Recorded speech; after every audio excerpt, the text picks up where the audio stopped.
Ngayon guys, magluluto ako ng mango with gelatin. Yan. So, nilagyan ko ito ng condensed milk at saka Nestle cream. Ito po ang ating ingredients. Hinalo-halo ko na lang. At saka mango at gelatin. Ito po ang ating ingredients guys. So, isa lang na natin ito para siya maluto. Yun, minix ko na lang lahat yung ingredients dito. Yan po guys, nilagay ko na siya sa casserole. Yan, so let's start cooking guys. So yan na guys, hinalo-halo na natin, nagsisimula na ang ating pagluluto. Yan, continue lang ang ating pagmikos-mikos para hindi siya magdukot sa ilalim. So, mikos-mikos lang natin siya. Ganyan lang. So, mikos-mikos lang. Hindi pa siya kumukulo. Pag kumulo na siya, guys. Ito po, guys. Mga mangga po ito, guys. Yan. So, kumukulo na siya, guys. Yan. Konting na lang, guys. Konting kulo na lang. Okay? Tapos, ihango na natin.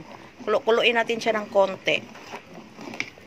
So, okay na siya guys. Tapos na guys, hahanguin na natin. Okay? Ito na ang kinalabasan niya. Yan, yummy.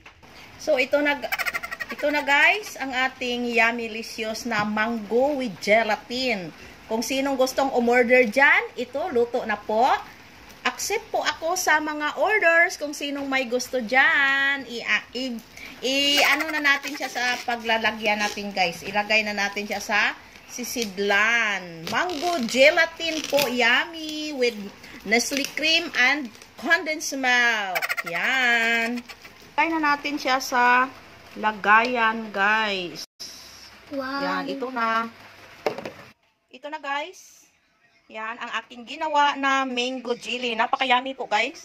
Kung sinong gustong umorder, pwede kayong mag-order, guys. Yan, luto na po. Luto na siya. Okay na po siya. So, isang ganyan guys. Okay na po siya. Yan. Yan, yummy guys. Yummy. Deliver ko to bukas. Kung sino dyan ang may gusto, PM lang po. Sa mga gustong mag-order sa ating creamylicious na mango gelatin.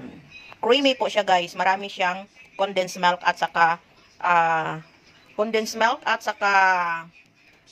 ano ba ito? Nestle cream guys. Yan, thank you for watching guys. Deliver ko na to bukas.